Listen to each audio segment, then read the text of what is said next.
How's it going, gamers? I think it's pretty obvious at this point I love Sonic the Hedgehog, but despite that, Sonic is not a perfect series. You could always make the argument that this other series is better than Sonic in regards to gameplay and storytelling. Like, yeah, Sonic Adventure 2 may be my favorite video game story, but it's also not what I believe is the objectively best one. I've played many video games in my life, and games like Cyberpunk or Persona 5, they are like leagues ahead of Sonic in terms of storytelling. And franchises like Mario are always more consistent with their quality, their games are always a hit. But there is one aspect of Sonic the Hedgehog which I'll always deem the best in all of gaming, and that's its music. I think I've stated on this channel before, but I really love Sonic because it's really creative. They try a lot of different things, even games like Shadow the Hedgehog. I think it's a mid-game, but I still appreciate it, or I still respect it because it tried something different. It was kind of like a visual novel, like you play a visual novel, you get all its endings, and then you want to get the true ending at the very end. So Shadow the Hedgehog is a marriage between visual novels and platformers, which I think is really awesome. It sucked, but the idea is really cool, and I'd love to see it fully realized one day. Now the thing with Sonic and its music is that it does this exact same thing. It tries a lot of different genres, it's very experimental,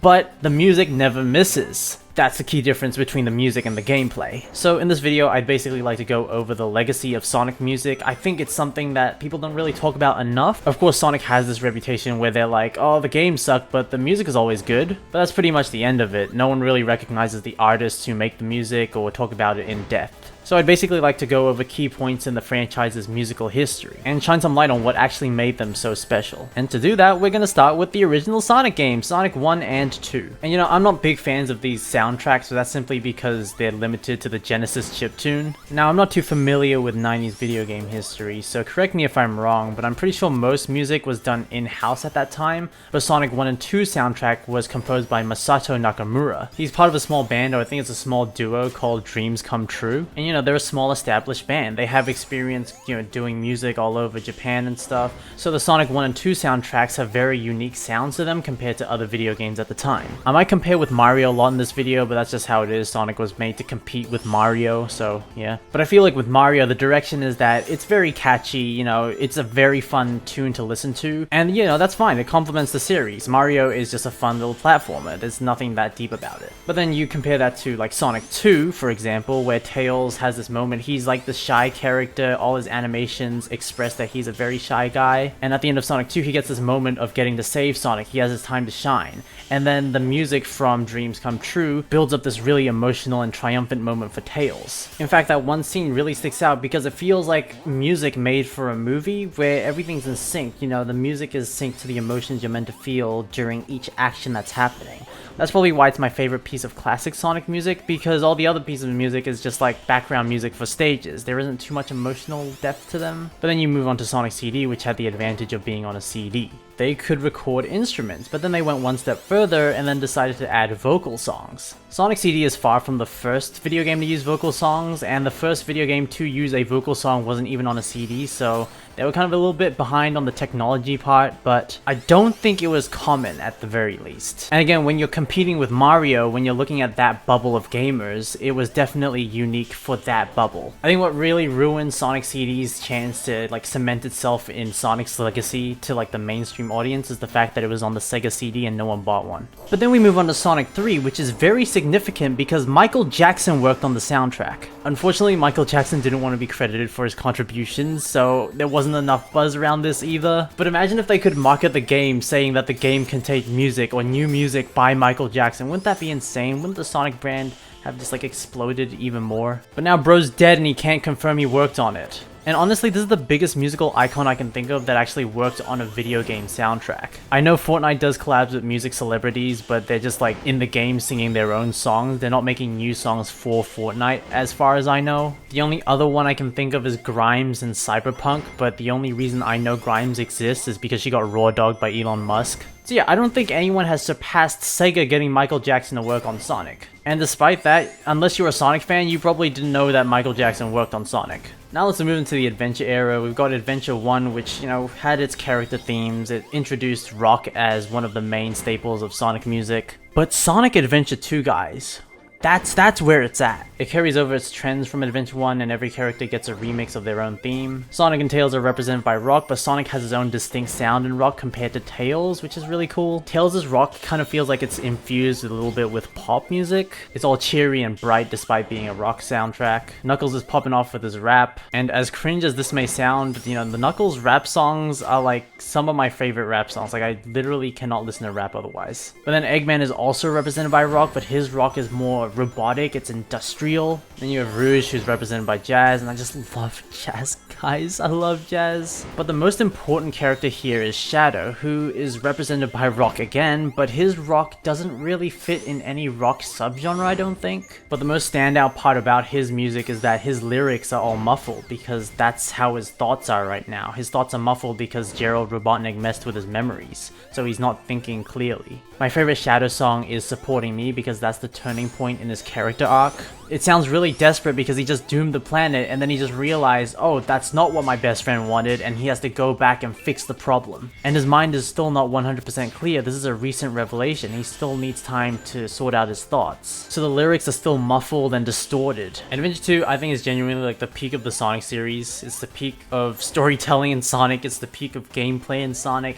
And it is also the peak of music in Sonic. Now let's do a quick handheld game detour. Let's move on to Sonic Rush, which introduced me to Hideki Naganuma. Now I understand that Sonic Rush didn't invent Hideki Naganuma, but it's a great gateway drug into him.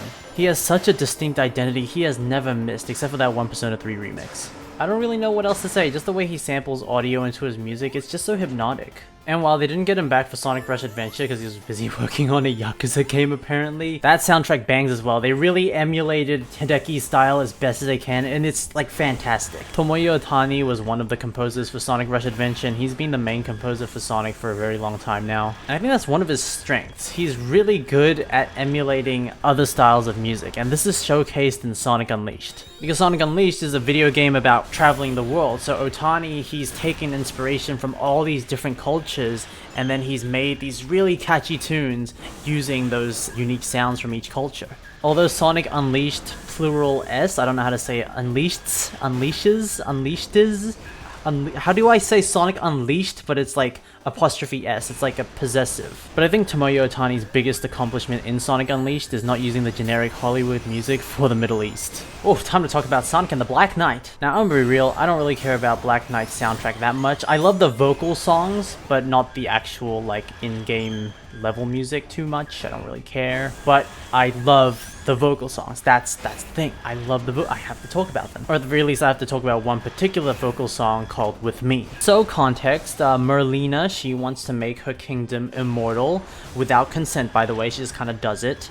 And Sonic gets pissed because he believes in death. He thinks that death is what makes life valuable. It's what makes life finite, therefore you treasure it more. And what the game does is that it makes Sonic kind of a villain. Merlina isn't doing anything evil. In fact, being granted immortality and living forever could be seen as a blessing. But Sonic doesn't really care. He's gonna end it no matter what. Even if people in the kingdom agree with Merlina's plan, he doesn't want that. But again, he's not evil. He just thinks that life is meaningless without death. So from Merlina's point of view, who is scared of death, Sonic is the villain. And from Sonic's point of view, who believes that death is necessary, Merlina is the villain. And what I really love about With Me is that the song is written vaguely enough where you can either apply the song to Merlina, saying that's a song from Merlina's point of view, or you can apply it to Sonic and say that it's from Sonic's point of view. I think the use of female vocalists for the song was to make you think it's a Merlina song at first listen. But then Johnny Gioeli, who also sang Sonic's theme song in the game, provides a bit of backup in the song. Specifically, the female vocalist sings the line "with me," and then Johnny provides backup and echoes what she says, basically. So you think it's a song from Merlina's point of view, but then Sonic also echoes her sentiment. But the lyrics also show that Merlina seems to be embracing this role as a villain, which she doesn't actually do in the story. The singer refers to herself as evil, and she even says not to blame for what she's become, as if she's kind of become a monster. And while she literally does become a monster physically, she sees herself as the hero.